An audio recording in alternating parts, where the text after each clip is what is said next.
Hi, welcome everyone. We're going to give it a minute because with us just going live, we're allowing all the attendees in.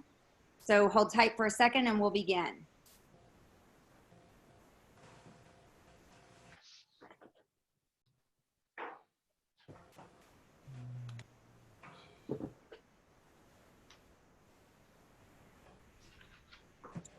Is that good, Jay? Are we ready to go?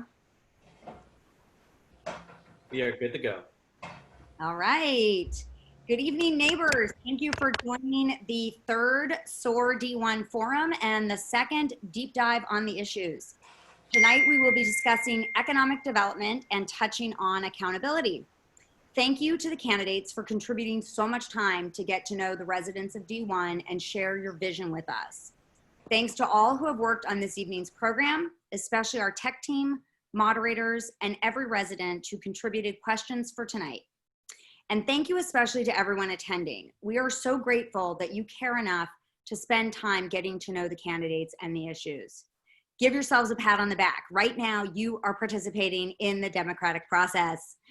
If you are not yet a member of SOAR, please join now, SOAR-D1.com. We are all inclusive. If you are a neighbor, you can be part of the group.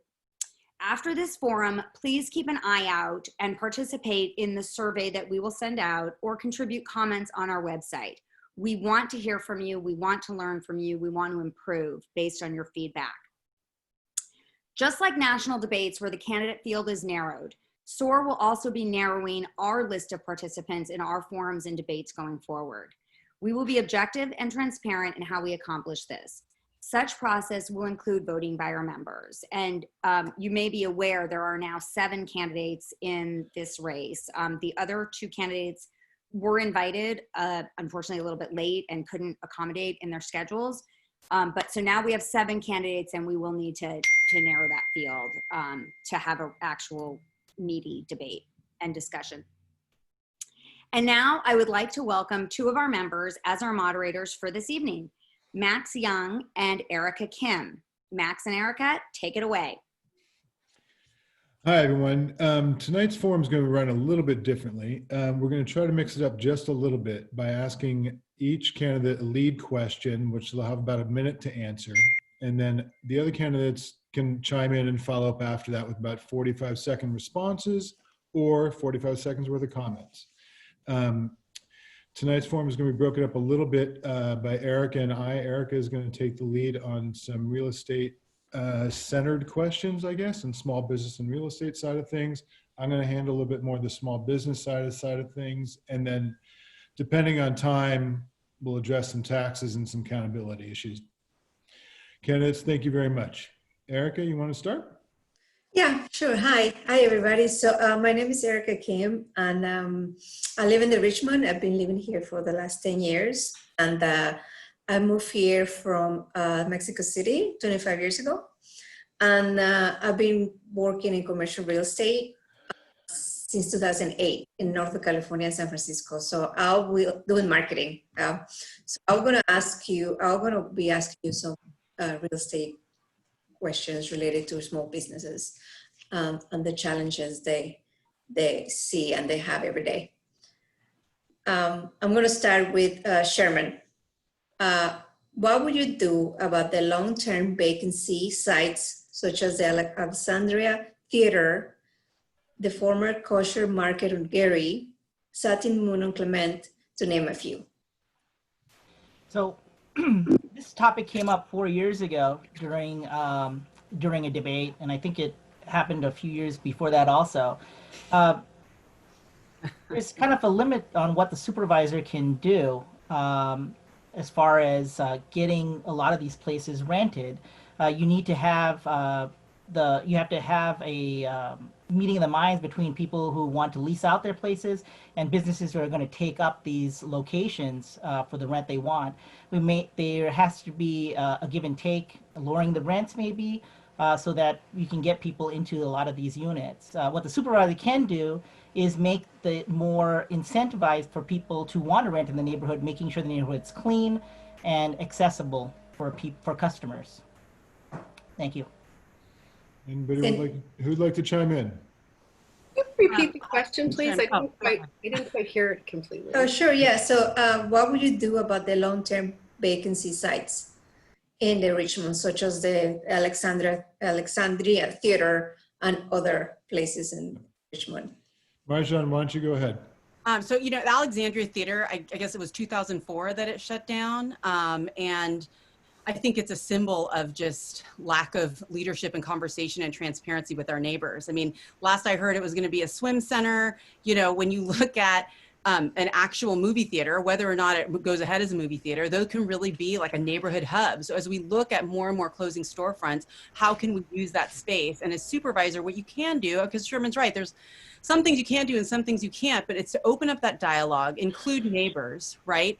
And come up with solutions so that we can, I don't even understand who owns it, right? So, you know, and what the irony and the tragedy is now we have individuals experiencing homelessness living in tents in front of an empty 10,000 square foot or so space, right? Or 1,000 square feet. And so that's also a travesty. But I think that having that leadership and transparency and conversation is important. Okay. Veronica, were you? Yes, I was trying to, I think, do we beep? Do we just Or raise just our give me hand? a wave, or Oh, just a wave. we're fairly informal here. Perfect. Just to add on that, I mean, as I think what we need in our leadership is also to involve our community, but really involve it in an authentic, genuine community involvement. Many times, you know, voters or residents take the time to go to City Hall, the Planning Commission, the Board of Supervisors to voice their opinion about projects like Alexandria, you know, knowing that the decisions have already been made. So I mean, we need government to be really authentic and genuine about involving our community, involving our residents in what we really want in our community. And Alexandria is a great example. It's been vacant for so long. I mean, I remember going to that theater to watch, you know, cartoons, and it was a wonderful theater, but now it's falling apart. We have homeless on Gary, poor people that want to buy a burrito to Gordo sometimes can't even park the cars, and the thing is falling apart. And it's an icon of the Richmond district. So I think if we can get our community together, but authentically be heard at City Hall, we can see that transition to something that's valued in their community. Okay. Sorry, Connie, go ahead. So in 2019, that Alexander Theater is officially a recreation facility. And it is going to, you know, that it's actually approved by the Planning Commission. Very excited that it is going to be a community hub. But I do agree, you know, it should always be a community-driven process about what is going on in our neighborhood. And in this case, you know, what I really see a lot of time with vacancy has a lot to do with the fact that commercial rent is just unreasonable. And what we need to really talk about is about the fact that commercial properties and the rent height and what can we do to really help small business to keep and stay in place in their current spots, but also to how can they really move into these places when commercial rent hikes is just unreasonable. Okay. Amanda, did you want to chime in? I would. I saw a really interesting movie that someone posted online called 5 Blocks, and it was about this very small area on Market Street that basically disintegrated. I think it was 4th or 5th up to about 8th or 8th Street. And we all know it. When Mayor Lee became mayor, he actually, yeah, I think it was Mayor Lee, it could have been Mayor Newsom, created this payroll tax exclusion to attract businesses to that corridor. And it worked. But the corridor didn't improve in terms of some of the street activity that was there. And so the community got together and they tried to figure out what they could do to beautify the area and bring regular folks down to enjoy the area. And they actually looked at art and public art to see how they could do that. And they ended up putting a major theater down there, and it's in some cafes and some other Sorry, our time's up. Okay. Amanda, I'm sorry. I'm actually part of that group. I have a business right there, so we can go into that later. So you know where I was going. Erica, next question. Yeah, so this is for Connie. How would you be able to influence the use of, I mean, it's related to what we're talking about. How would you be able to influence the use of empty retail space in the Richmond, in particularly in Clement and Gary, that we have a lot of empty stores. Yeah, I mean, recently we have a new planning department director, Rich Hillis, and seeing that, really look forward to working with him, but making sure that his department, our planners, really are bringing our stakeholders. And when I say stakeholders, it's our small business, and as well as our community seniors and tenants and homeowners, that the community that actually is in the neighborhood, the Richmond community, come together and talk about what we like to see happening and developing, and be able to continue to support and push these small business in our business corridor that really serve the purpose for the Richmond community, and really continue our Richmond district values. So anyone else on how you think you could influence the use of empty retail space? I would like to go, if I may. Go. Thank you. So we have these business improvement districts, and we have street merchants associations and things along those lines. I think those organizations should partner with the Board of Supervisors, partner with the planning department, and lobby some of these landlords to consider different kinds of lease styles for their tenancy. For example, maybe the landlord takes a portion of the profits as opposed to a flat rent monthly. They would want to see the prosperity of that business go forward, because they would certainly be a part of the gain doing that. And I think also the merchants associations know what the community is looking for in terms of the kinds of retail space, the right kinds of retail stores that space might be able to satisfy. Okay. Veronica? I think with the pandemic, COVID-19 pandemic, we're going to see more empty spaces. I mean, that's just a reality California is going to see. So how do we start addressing that and assisting our current businesses to stay in business? And that's the approach I want to take. It's like, how do we continue to help those who are currently in business, who cannot pay their rent because of COVID-19, stay in business so they survive come July, August, September, hopefully when, no second wave happens.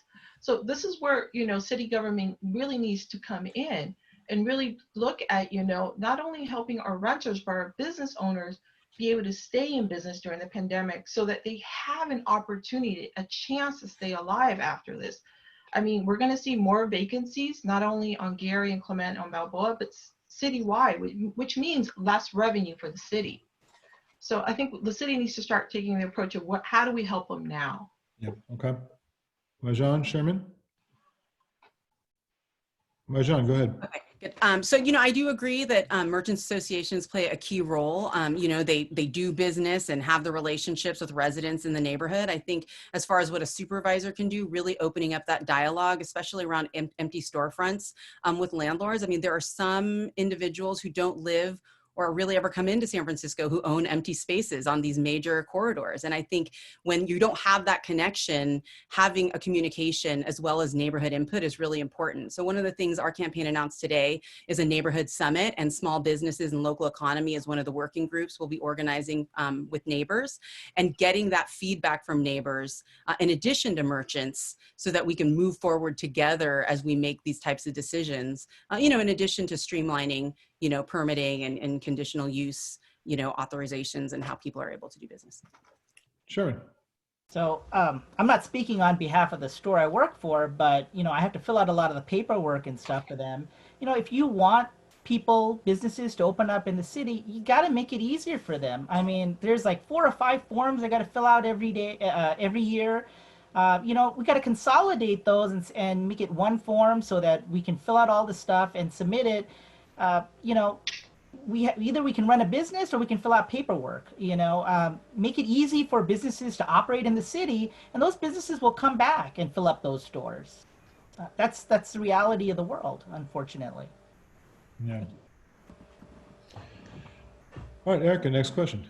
Yeah, so the next question is for Marjan?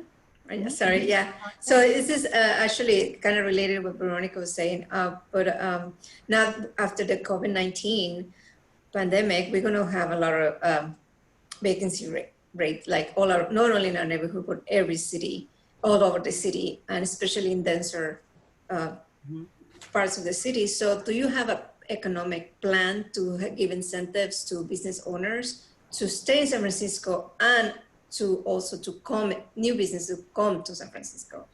Yeah, so in keeping with what the sentiments that have been echoed just prior, I mean, I think bottom line, we need to make it easier to own and operate a business. And that means when you're trying to operate a business and you're going through the permitting process, that you're allowed to have not just planning, but DPH and DBI and fire and PUC for all those things to be concurrent. I mean, one example is something like Salita Lindo on Balboa that's been empty, sitting there for maybe over 3 years now, right? Sit down Mexican restaurant, right? And what happened there is that there just wasn't communication amounts of different permitting, and the person who is trying to open the restaurant is having to pay rent on top of all of this. So I think really streamlining those processes so that, I mean, that is incentive alone, right? That it's not an insurmountable task to open a business. Anybody else? Amanda, go ahead. Yeah, could you repeat the question again? I'm sorry, I just saw. Yes, yeah. So with these high vacancy rates, we just want to know if you have an economic plan to keep business owners in the city and attract new business. Well, if I were wanting to attract more business in the city, I would definitely try to streamline the process of getting a business open. And I understand that we have maybe a new program, it might have already started, where it's a one-stop shop where you can go in and get your permits going. The permit process should be streamlined. It should be quick. They should have an expediter, an ombudsman person to help facilitate that process with you.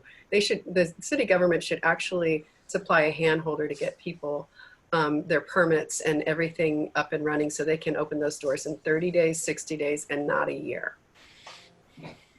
Connie. I think, what it's immediate for our small business is let's keep them sustained and open. And that it is, I look to City Hall to continue to provide technical and legal support, free technical and legal support for our small business to actually get federal and state grant and loans help, so that let's keep them there. And then to attract new business, I think it's really about how can we help our small business to adapt? Is it about, reinvent themselves and to have innovations about merging certain type of business? So it's trade to trade, collaboration and partnership, so that it attracts new business into town, but also help our current small business to sustain and maybe even thrive and expand down in the coming few years. Okay. Veronica? One thing, or is my time up? Hang on, let me get Veronica in. Okay. Thank you. So I think also an important thing along with streamlining is we have to look at small business the way we look at assisting our renters. We help our renters become homeowners. We need to start looking at helping our small business owners become property owners, so that they stay in the city, so they continue to create a value in our city. One of the best ways to do that is to really partner with the SBA. SBA has a wonderful program that allows small business owners to then purchase the building they're at or within their neighborhood to continue their business long term. This would really help our ethnic businesses stay in the city. But I think Connie is right, partnering with our with state and federal, making the city business friendly, business attractive, that will allow us to keep our businesses and also attract new businesses in. And at the end of the day, that creates its sales and use tax revenue for the city. Okay, did everyone speak? Sherman. Yeah. So I think we have a short-term memory. Our neighborhood has asked prior supervisors and past legislations to limit what businesses can open up in a lot of the district. So some of these problems that we're talking about, where we don't have businesses opening up in the city, they're self-inflicted. We made decisions that have excluded a large group of potential customers from renting a lot of the commercial spots that are in the neighborhood that are vacant right now. Thank you. So just like a follow-up for me, like, would you allow retail like chain, like anybody in the supervisor? Because I know we have a law that we cannot have more than certain amount of retail chains, would you like support having another retail chain? Like just now the Whole Foods, it was supposed to be a Whole Foods right here in Masonic, right there where Target is, and that deal is just they didn't get approved. Tomorrow there's actually a hearing with the planning commissioner, so we can have a Whole Foods right here, but the plan got shut down. Yeah. Are you referring it to me? Yeah. Oh, anybody So, else? I think, to have a vibrant marketplace, you have to have many different types of stores available.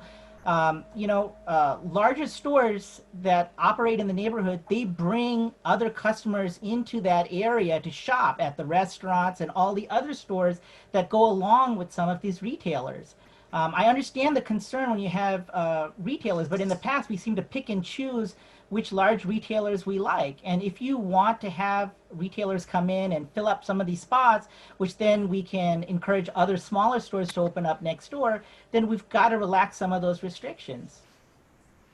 Let's do, yeah, I think this is kind of interesting. Let's do a 30-second response. Anybody else want to jump in? I will. I'm not a big box. And Connie. I'm not a big box person. I always try to shop at my local stores and smaller stores. You will not see me in Target unless I'm desperate for like some big plastic trash can that I can't find anywhere else. And, I also feel like there's a certain limit where I want to control someone else's opportunities to shop how they want to shop. That's my freedom side of me. But I do think there needs to be some control. And I personally wouldn't, what's happening up on Masonic annoys me every time I drive by. That Vista should be a city park and not Targets and Best Buy. Interesting. Connie. I mean, I cannot imagine if there is a Starbucks right next to Butter Love on Balboa, or an Amazon bookstore or Border bookstore next to Green Apple. I think that to protect our small business, it is our job as a community to support our small business. They are the backbones of our economy. Corporate interest has no place in the Richmond. Marja and Veronica? So, the city, if you don't mind, Veronica, the city does have rules in place around chain stores. I think it's been working. And I think with the Richmond, it's important to keep that dialogue going with neighbors and to set up the infrastructure for that to happen so that neighbors do have access to grocery stores in their neighborhood, and but also fostering those community hubs. Like when we were talking about the Alexandria and comparing it to something like the Balboa brings, well, before, right?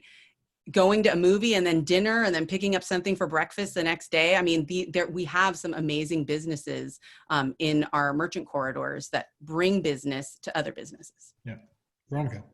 Yeah, and to follow up with that, of course, shop local, shop local, shop local. That's part of who we are in the Richmond district. But also, if big boxes want to come in, as elected officials, I think that's where a genuine community involvement needs to come in, where everyone has a say if yay or nay is what exactly what they want in the community. So I certainly wouldn't shut it down, but I certainly wouldn't be promoting it. But again, it's all about, right, especially in this economy, it's shop local, shop local, shop local. Mm-hmm. Great. All right. And Erica, I guess on the next question, would you consider, go ahead, actually, go ahead. Yeah, so this was about permits, but you guys, I think it was for Veronica, but you already kind of touched into it, like, streamline the process. Obviously, you support that, but this was also for, the next question is more about the new vacancy tax. I'm gonna go with Amanda first. The new vacancy tax is going to be passed from landlords directly to tenants. So that's going to happen. So how a small business are going to be able to afford that new tax? I'm not sure what you mean by the vacancy tax is going to be applied to the tenants. That happens with landlords get that vacancy tax because of their retail is empty. They will pass it onto the tenants on the rent or fees or whatever that always happens. You mean once the tenant takes place, yeah, then they'll just up the rent to pay for their prior cost? Right. Well, the tenant the tenant would know that that expense is going to be built into their contract, their lease contract, and the tenant can choose to do it. In that case, that's just the landlord doing business and having the tenant absorb their tax, their detriment. I don't know how you would avoid that. Connie, please go ahead. The vacancy tax really is, it will only be taxed for a property, commercial property that is vacant almost for 6 months before the tax is collected. And in fact, during the campaign during March, which I'm part of, or I was part of, that is really a tax that no one wants to collect, because the goal is allowing small business to actually have that leverage to talk to landlords so that they can actually have a reasonable rent. And right now, I believe that also the board of supervisors have voted to put on hold the vacancy tax and postponed it till later. At this time, understanding the economic impact that the pandemic has on all of us, especially small business, that the vacancy may just last longer. So I just kind of want to clarify about the vacancy tax. Right. And go ahead, Veronica. No, all right, Marta, thank you.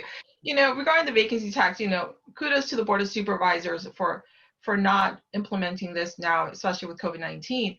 But we can't also put the obligation to fill these vacancies on landlords. We also have to look, as Erica mentioned, on our permit process, on the construction costs, and most of all to the conditional use that are put in each of these properties and each neighborhood. I think we need an overhaul of looking at how our permit process for business owners are and landlords. So, with the vacancy tax, yes, absolutely. The vacancy tax will be, at the end of the day, shift over, and responsible for paying will be the tenant. And when we're talking about commercial rent being so high, adding another tax just makes it almost impossible to continue to do business in San Francisco. So we really need to look at that law and really look at it. And maybe it's, not doing this for the next 5 years. We're in a complete deficit for the next 2, 3, 4 years. Marjan, here you go. Thank you. With regard to the vacancy tax, yes, it was postponed. It was supposed to take effect. It was postponed, right, for a year. And I think it's important to recognize that the vacancy tax was talked about and proposed and passed in a time that we were in arguably a booming economy, right? Where, if there's an empty storefront, the question is why, and is that landlord working in good faith to fill it? I also know the vacancy tax had some provisions to, for landlords who were remodeling the space, and there were protections for nonprofits.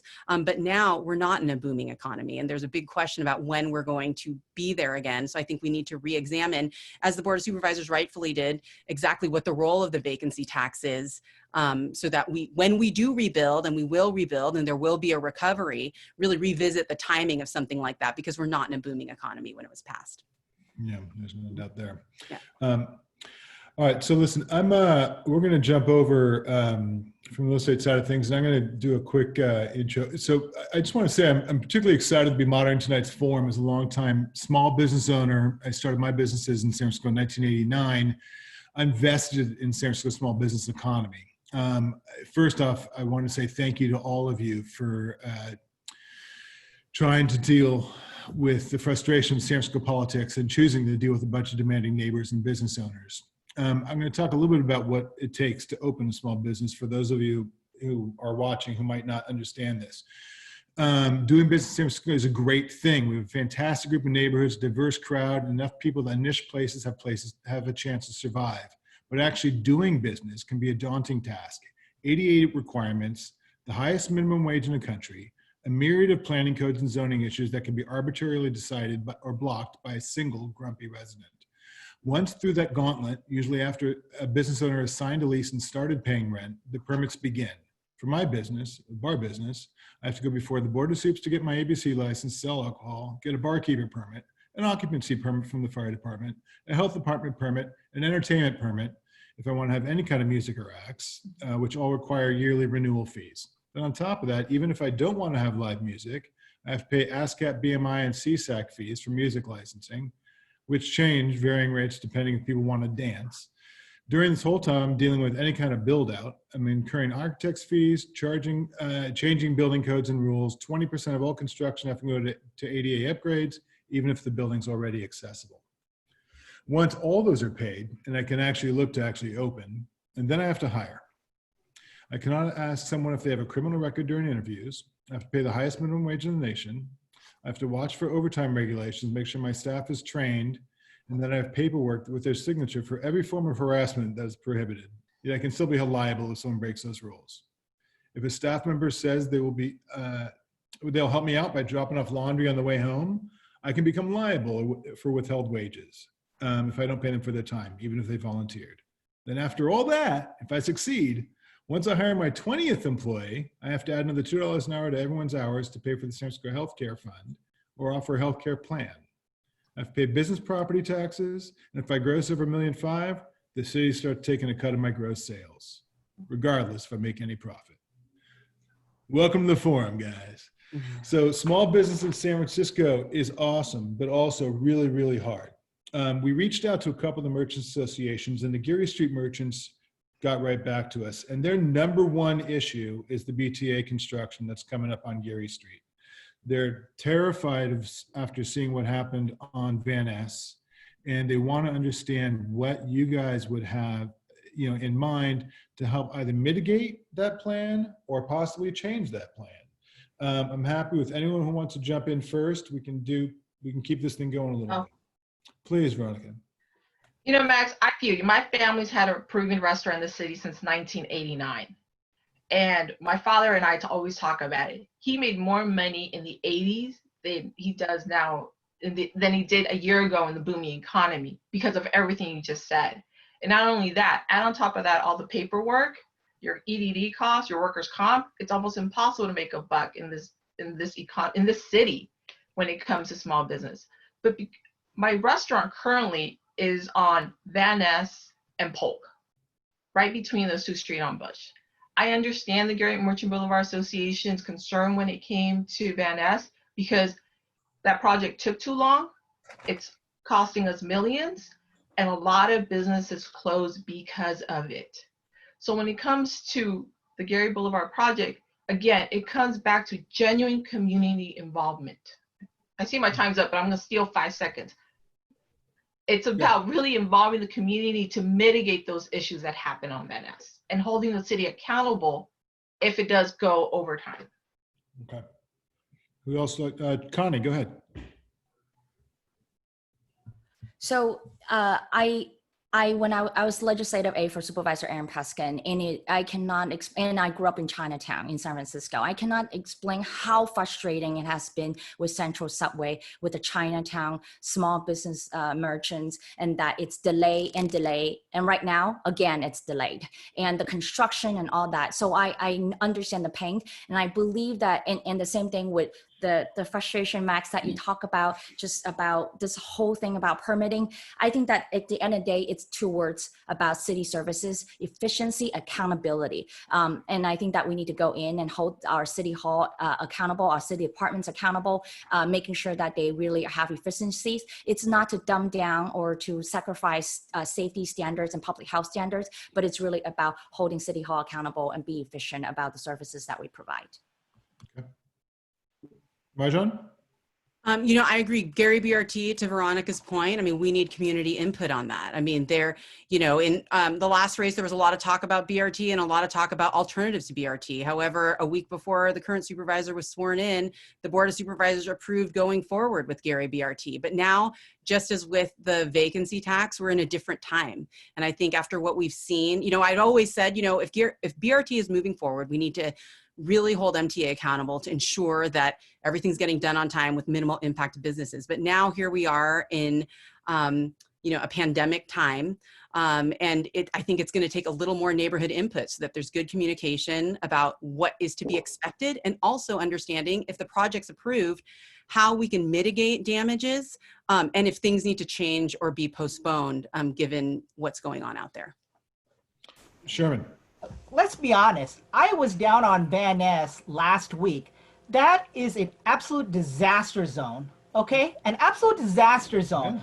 We cannot afford to have that in our neighborhood, Okay, it's atrocious, and it's gone over budget, and it's gone they've used way over the time budget that was allocated. I don't know how businesses that are there could operate.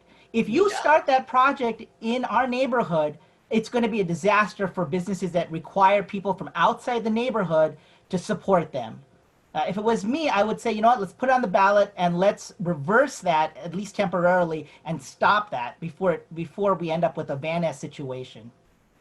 Thank you. I'm going to echo everything Sherman just said. He just completely said everything I was going to say. I was on Van Ness yesterday. I couldn't even figure out how to make a right-hand turn and drive my car onto Van Ness. It was the fencing and everything. It was late morning and there was no pedestrian traffic. If we do anything even close to similar on Geary Boulevard, we will kill those businesses that are already hanging on by a thread. It should not happen. We need to go back to the drawing board. We need to listen to the merchants and what the merchants want right now. Transportation's everything, and there's too much controversy around this. Interesting. All right. So we got a couple no votes from Sherman and Amanda. So quick, I guess, thumbs up, thumbs down. Veronica, Marjan, Connie, do you say we revisit this thing and start again, or we keep going with what it is, or we just kind of see what happens? I mean, what I'm hearing from Sherman is that he's saying, I don't like it at all. You know? I'm hearing the same thing from Amanda. You know where I stand on that. Go ahead, Connie. Okay. Well, I think at the end of the day, what I'm trying to say is that, you know, BRT, ideally, it's a good plan and that we should move forward. But like a lot of things that in this city, we have a lot of great vision and great ideas, but it's the implementation that has been challenging. And what I'm proposing is that how do we hold our city hall and our city departments accountable and making sure that they deliver a project like this on time and on budget with a mitigation plan for our community impact. Yep. Marjan, Veronica. We can't have what's happening on Van Ness happen on Geary, right? And so if that means that we need to open up the conversation again, right, to talk about, because I think investment in transportation is something that a city like San Francisco should be doing, right?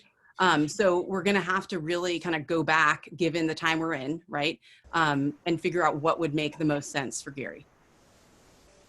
Veronica? Just to echo on that, I mean, we have to reinvest in our transportation system in the city.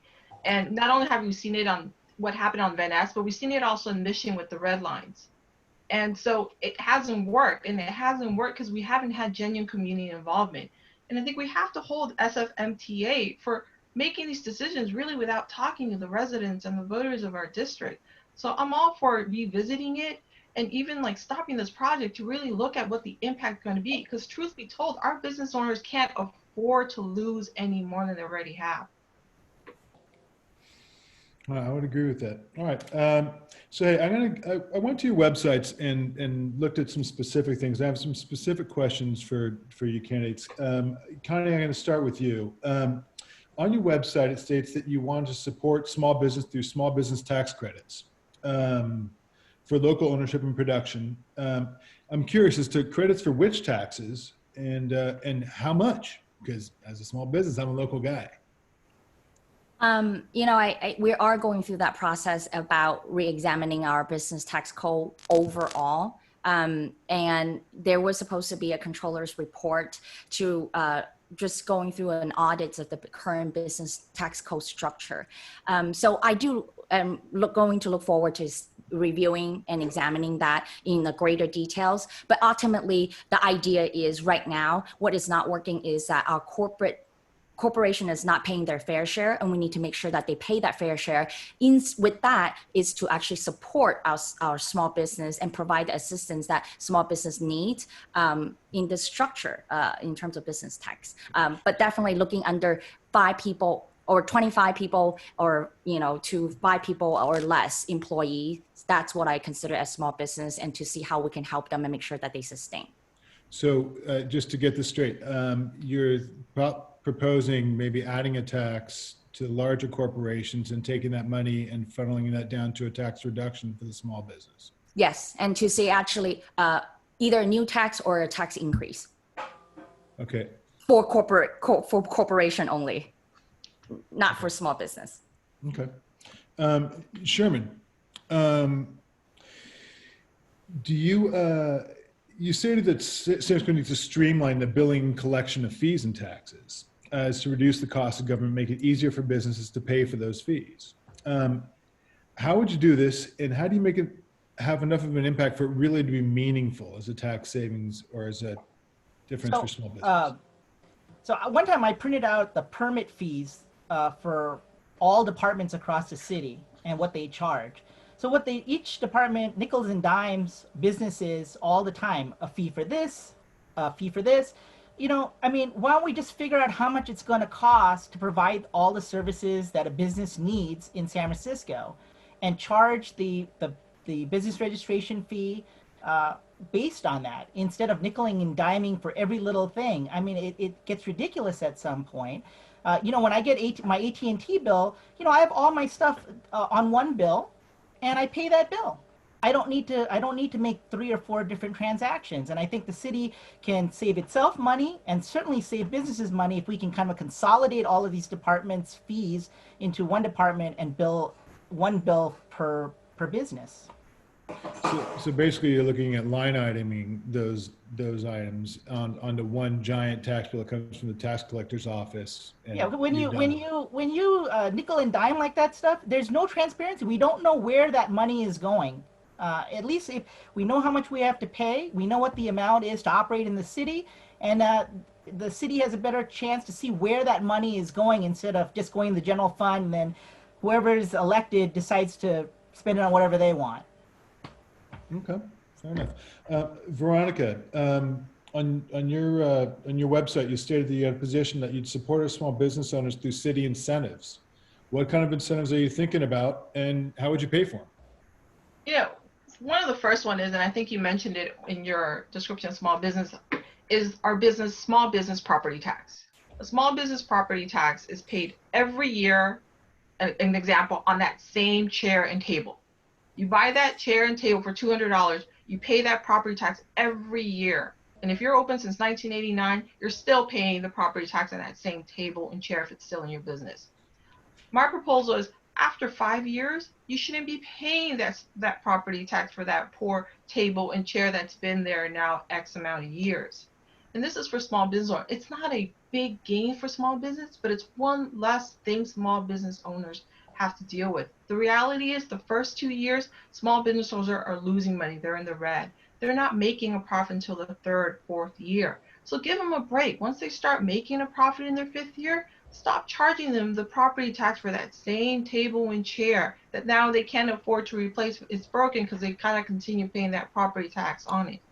So what you're talking about is primarily dealing with just the business property taxes that you attack first. The business property tax, and one of the reasons is for the city to reinvest and have a permitting process that's streamlined, the city has to reinvest hundreds of thousands, not millions, for our systems to talk. Right now, our systems do not talk to each other.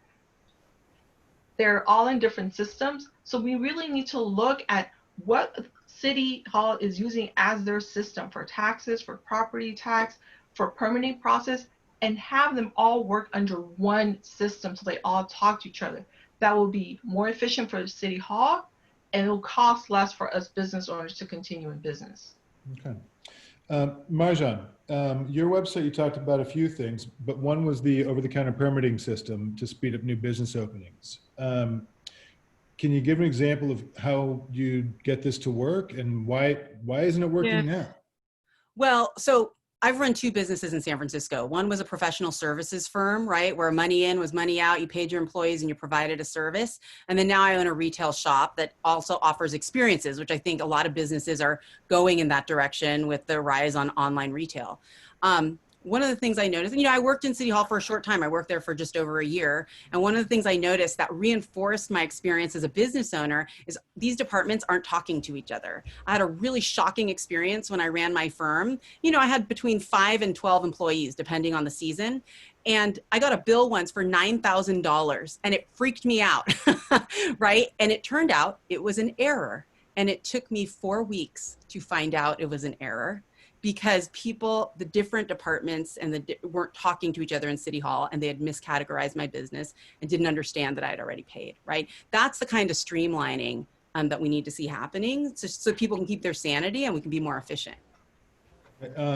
So following up with that, the mayor, I think, has proposed a new ballot measure coming up this fall. What do you think about that, and why do you think it's going to work or not work? So I think it's a great start. I think it's something that we've been talking about for a long time here in this city, really to cut bureaucracy, review applications quickly, streamline the inspection process, also make accommodations for nonprofits for more flexibility. I mean, we're talking about budget cuts for 10 to 15% across the board, and nonprofits are also going to feel that. So how can we make accommodations for them so that they can occupy some of these spaces and make that permitting more smooth, right? Then also modernize the zoning along neighborhood commercial corridors. I think that's going to be really helpful, and that's the kind of thing that that's the kind of thinking we need, and it's a good start. Great. Okay, so listen, we've covered a lot of different things here, but one thing I really want to kind of get back to is specifics, because I look at what's going on Clement Street and Geary Street, and what I'm looking for are incentives or innovative ideas that you're going to come up with to help small businesses survive. We talked about, hey, we all got to help these small businesses survive. We can do a little bit of help with permits. We can help a little bit with the property tax, right? But the property tax is great, but we're talking about incremental things. What's going to keep a small business thriving on Clement Street when they're going through a pandemic? People can't even walk in the doors right now. I mean, they've got extra loans that they just took on. And now all of a sudden the city is talking about adding different taxes in the new ballot that's coming through. And I guess the question is, with regards to that current situation, and what can we do to really, what can we do differently to help these small businesses? Have you thought about something that's just going to be like, hey, we can make an impact by doing this. This is going to help Joe's shop here on the corner. So I'll give that a shot. Yes, everybody's in on this one. So we're in the midst of a storm. We're weathering a storm. And as I've said, I do believe we will recover, and I do believe we will get back and in many ways grow from this really harrowing experience that we're experiencing, right? And I think we've seen the city talk about, sidewalks and parking spaces and using that space that's not generally being used. But at the same time, I think, when we're operating during a time when people are still testing the waters on leaving their homes, I think that we're relaxing those, giving businesses flexibility in what services they're able to offer, right? And to change the use with more flexibility is what we need to be doing, because it may turn out that, a business that was in business pre-pandemic, that business model doesn't work right now, right? So in addition to all these things around rent relief and working with landlords so they get forgiveness from the bank, or at least temporarily, I think we need to give, well, my time's up, but you kind of. That's okay, go ahead and finish your thought. Well, I mean, I think we need to give businesses the flexibility to reinvent themselves and try things out without penalty, right? So it's like we're seeing that. I mean, I'll use Balboa as an example, right? Or even Clement, right? There are businesses that need, businesses that haven't had to work in a pandemic before, right? So they need training and kind of modernizing their businesses. And we should be able to provide that as a community. It can come from City Hall. It can come from the merchants associations to really bring merchants, into the future and what the current economy looks like, right? Okay. And diversify how they do business. Connie, you were flagging, right?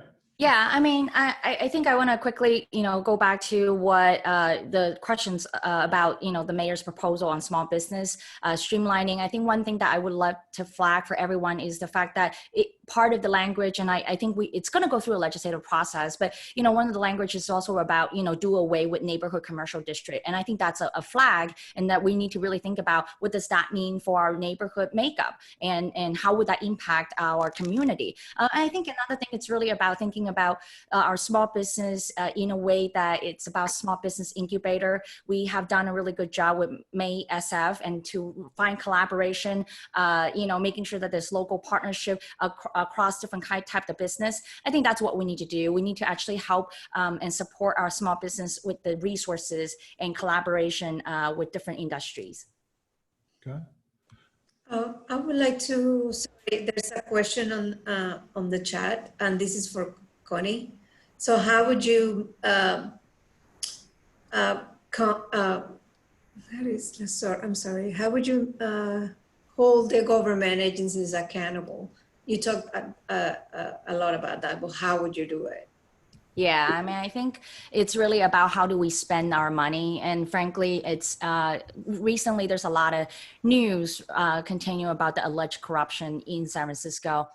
And that really impact the way that the city provides services. And what I really look to, I think one thing that I would like to flag for everybody is, you know, in September 2018, that it talks about the fact that like our Department of Public Works spent $400,000 just on a PR firm to do a survey that really about the streets conditions. That doesn't even make any sense, that the city controller's office actually has a contradicting survey to say that it's actually worsened. So I think how do we hold our city departments accountable is we look to the controller's audits, and let's make sure that we, you know, comb through the audits and making sure our city departments is doing their job and their performances. But there's a process for budget accountability. Sherman. So, you know, I think we skipped over the question you asked about, which I think is important. The keys for businesses doing well in San Francisco have not changed. They're a little more difficult right now because of the pandemic, but the keys to having businesses thrive in the city have always been the same. We need to be able to ensure the streets are clean, that cans are not overflowing, that there's parking. These are all things that City Hall can do. We shouldn't have cans that are overflowing. That's a city responsibility. There shouldn't be trash on the street. That's a city responsibility. These are things that the city can do today to help businesses, which they haven't done in the last 8 years. So if you want businesses to stay and relocate, you know what? You got to redo your priorities and take care of the things that the city is supposed to take care of. And I would join that. I'd like to join in. I would join that. I saw a photograph of, it wasn't North Beach, it was another community that opened up last week for outdoor dining on the street. And the city didn't even bother to come and scrub the streets down. You could see stains on the sidewalk and stains on the street. I was just revolted. They would never get away with that in France. In Paris, they come and scrub those streets. There's someone's job personally that gets out there with a whisk broom and really cleans everything up. It's so incredibly clean there. And yet we don't even bother to bring the machine down the street, and we're letting people dine outdoors. So I think it's filthy in some parts of town. And I would definitely join Sherman on that sentiment in terms of getting, if we want to change the structure and get people to, at a minimum, start helping some of these small businesses, the city's got to join in and provide those businesses the services that they already pay for. And they haven't done that. Oh, I'm sorry. Veronica. Absolutely. I mean, DPW has to do a better job cleaning our sidewalks and our street. The city needs a deep clean. But when we go back to like making sure we help small business, the city also needs to reinvest in small business. And when we're looking at, you know, reinvesting in infrastructure for the city, small businesses need to be included. So, you know, we need to start looking at subsidies, rent subsidies for small businesses during this pandemic. We also, again, and I go back to partnering with SBA and the federal government, the state government, to looking for opportunities for our small business owners to actually purchase the building where they're at, or buildings where they can transfer their business within the city and county of San Francisco. I mean, that's my way I can help the city and the small businesses continue to do business in the city. I'm sure, like yourself, you want to stay in the city. You've been here since 1989. You want to continue being here past 2020 after this pandemic. And I think a lot of small businesses feel that way, but they're having a hard time when they can't pay the rent. That's actually a great segue. I'm sorry, Connie, did you want to chime in? Yeah, I mean, I think that I want to go back to, you know, the earlier questions about, you know, how do we help small business, and my way of really, it's about making our corporation paying its fair share. Let me give an example. Recently, Twitter's sub-company, Square, it's the city is paying Square $7 million. And we have been giving Twitter the infamous Twitter tax break, you know, since 10 years ago almost now. And yet, what do we get? What do we get for our small business? They have not really been contributing to our community. We see more homeless on the streets. People are getting priced out. And that's why I really am supportive of taxing our corporation, making sure that they pay their fair share to actually help our small business, the backbone of our local economy, and making sure that we help our small business stay open and continue to thrive. So I guess that actually leads perfectly into my next question. Small business is suffering because we are losing our income. San Francisco City Hall is going to be suffering because your possible new boss or your new job is also going to be losing some income. Do you think that we need to find money through efficiencies, or do you think that we should try to raise this money through additional taxes? And I'll start with Veronica on that one. You know, we're in a deficit, and across the board in city government, we have to see 10 to 15% cuts. In addition to that, you know, our budget mostly goes to employees at City Hall, employees in city government. We have, and I have a report here, we have over, let's see here, 45% of our budget goes to paying our city employees. And that's 31,830 people. That's one for every one employee. It's for every 28 residents in our city. So we have to really look at streamlining. I'm not here about firing anybody. We all need an income, but we got to start looking at furloughs, just like the way the state and the federal governments are looking at. We got to start looking at furloughing our city employees and look at where we can do cuts while maintaining our city services and not cutting on the backs of our working class. Good. And who would like to? Connie, you want to jump in? Connie, go ahead. Yeah, thank you. You know,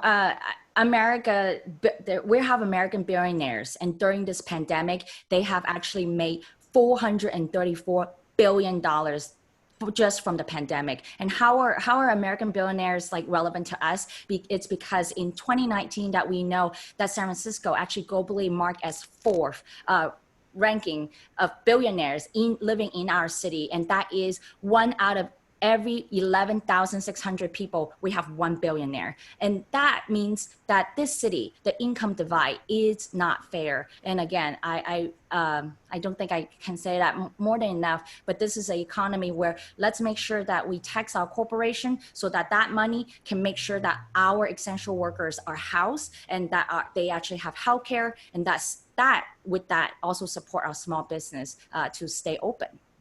Okay. Amanda, did you want to? I'm sorry, Sherman, go ahead.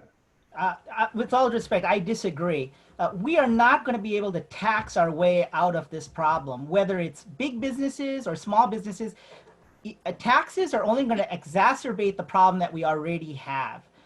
You know, big businesses spend money in the city just as much as small businesses. And all you're going to do by taxing larger businesses is tell them, you know what, you need to move to another location and take all your jobs and all the sales tax that you provide with you. That's the message you're going to send to businesses if you want to start taxing them. Find a way to use the money that we already have more efficiently. Thank you. Okay. Amanda or Marjan? I'll go. Pardon. Is that okay, Marjan? Yeah. Okay. Sorry. Okay. I didn't want to butt in.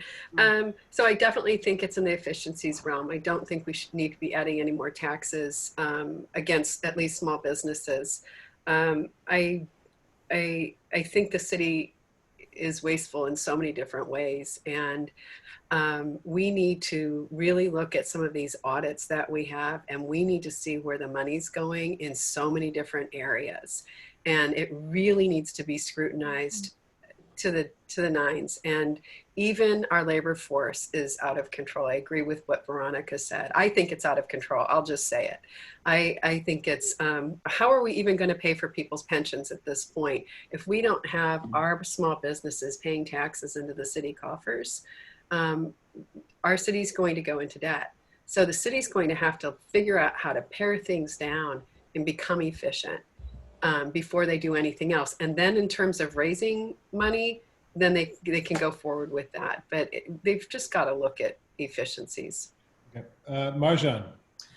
So this isn't exactly an apples to apples comparison, but when you're looking at our city with in boom times a $12 billion budget, and at the time a trajectory that was pointing to even more right now with a $1.5 billion projected deficit, right? And you look at other cities like maybe the city of Honolulu that also, it has about 1 million people. It's operating on a $3.5 billion budget, and they're facing a lot of the same challenges around transportation, homelessness, price of housing, and disparity between the haves and the have-nots, right? I mean, there are some parallels there. So $3.5 billion budget, are we in this city 3 to 4 times better off than what's happening in Honolulu, right? And I would say that no. And so I think that, we as candidates have been asked this question many times. I think that when we look at what's happening to corporations in San Francisco, many of them are leaving the city and working around some of these taxes. And so while taxes do have a place, I think we need to become more efficient, really pay attention to these audits, and do things differently around the budget. All right. Well, we are right here at 7:30. We're trying to keep this thing to an hour, and I think we're spot on. I guess what I'd like to say is we'd like to give everyone a chance to kind of give a closing statement. And again, thank you so much for putting up with this, and putting up with me in particular. But that being said, we appreciate all you guys are doing, and we appreciate you coming to talk with us, because without you guys, we would be leaderless, because this is it. So hopefully one of you will do a great job for us, and we look forward to working with you in the future. I'm going to hand this off to Marie, and I guess we can kind of direct the final statements about a minute each. Marie, does that sound about right? That sounds about right. Yes. So who wants to go first? Okay. I'll go Sherman. There you go. Sherman, there we go. We're doing. So I'm not backed by unions, and I'm not backed by corporations. I'm just somebody in the neighborhood who can see the problems that we have every day. I think I see the same problems you have. It's just that these same problems have been going on not just now. They're exacerbated right now because of the pandemic, but they've been going back for 12 years. We have to start focusing on the problems that we have in the neighborhood, and we need to start managing our resources better, and that's how we move forward. I can't make you any promises. The only promise I can make you is that I'll be transparent, and everything that I do will be in the district's best interest. That's the only promise I can make you. Thank you. Thanks, Sherman. Thank you, Sherman. Do we have a volunteer to go next? I will go. Great. One of the things, I've also been a small business owner in my life, and I've worked for probably maybe 15 different small businesses, everything from working in a restaurant in the kitchen, washing dishes. That was one of my first jobs. I ran a summer camp when I was a teenager with one of my neighbor girlfriends, and we literally made a few $100s in a few weeks. I think I was 11 years old. I was starting junior high school, yeah. And I've worked in a retail business, a gourmet cookware store. I put myself through college 3 times in the restaurant by working in the restaurant business. And I love shopping. I love being out in the streets. I love meeting people and chatting with people and learning about business. I've gone through business school at the San Francisco Renaissance Center here in San Francisco. I was affiliated with La Cucina. I was part of this group that started the ferry building farmers market. And that used to be on the Embarcadero out in the open door. And I really, really feel strongly that if our city doesn't 100% get behind small businesses in a large way right now with a concerted effort, we're going to lose some really iconic, fabulous cultural landmarks in our city. Even the landmark businesses might fail. So it's really a really passionate thing for me. Thank you, Amanda. Who wants to go next? Veronica, how about Sure, thank you. So, I've introduced myself, but, I am a restaurant owner. My family's had a restaurant in San Francisco since 1989. So my heart goes out to everyone who's doing business during this pandemic. It is a struggle for everyone. But with my candidacy, one of the things that I've learned is that we want change. The Richmond district wants change. They want new leadership. And I'm not backed by any establishment. I'm running as a resident of the Richmond district, someone who grew up in this district. someone who really values, again, genuine community involvement of all of us coming together to really figure out what we really need in our neighborhood. And I look upon all of you and I tell you, if you're happy with the status quo and what was been happening for the last 20 years, then we need to vote. We need to change. We need to change leadership. So I tell all of you, please go to all our websites, check us all out, see what values connect more with you, and let us know. Connect with us, call us. I think all the candidates can tell you we want to hear from everyone. Great, thank you, Veronica. Connie? Good, Connie. Well, thank you so much for having us again, today. I really find today's conversation, for me, it's really fruitful being able to be going in depth. So I really appreciate it. And what I really see is the fact that we're all here because we love our city. We love San Francisco. We all want to stay here. But I also think that we love it because how diverse San Francisco has always been. And I think that for many of us, in fact, it's my love saying is that, I really want to work hard and fight hard to give a new start for to save the old soul of our city. And it's because we love it here. And that when I think about small business, it's really when I say that it's the backbones of our economy, I'm also thinking about the legacy business, the business that's been around for a long time. And it is really my commitment that I truly believe that in order for us to recover from this economy is to support our small business, our legacy business, but also really our workers as well, to make sure that they can stay. In this pandemic, it shows that the austerity, the inequality among us, and it's time for us to make that commitment from City Hall and our budget in the face of budget crisis. Thank you, Connie. And Marjan, I think you are. Hey, thanks. Thank you. Thanks, Marie, Erica, Max, and all of SOAR for having us again. These questions, what I really appreciate about them is, they foster this dialogue, but, some of them don't have answers right now. And that's why these conversations are so important. I think who your supervisor is can really make a difference. That proactiveness and leadership style can really make a difference. And that's what I've been aspiring to do in my campaign. Who the supervisor is matters, but the supervisor can't do this alone. And as I mentioned earlier, we've started a neighborhood summit. And if you like what you heard me say tonight, join our summit. And you know what? If you don't like what I said tonight, join our summit, because it matters what you think, because the supervisor isn't here to tell residents what to do. A supervisor and a leader can bring people together and really tackle these challenging problems. So go to our website, votemarjan.com, join the summit, and be part of the conversation. Thank you. And I guess before I hand this off to Marie, I also want to remind everyone, next week, hopefully we will be having everybody back, and we're going to get down and dirty because we're talking about public safety. So look forward to seeing you guys then. Thanks again. Marie? Great, thank you. No, I just want to say thank you so much to Max and Erica for moderating tonight. You guys were fantastic. Thank you so much to our timekeeper, who also happens to be the love of my life. So I appreciate you keeping time for us. And thank you so much to our candidates for participating, for being willing to be here, for being willing to talk with us.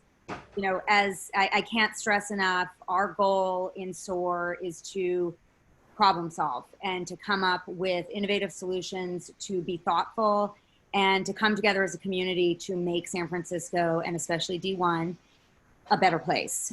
So thank you all. For anyone out there who's not a member, go to SOAR-D1.com, join.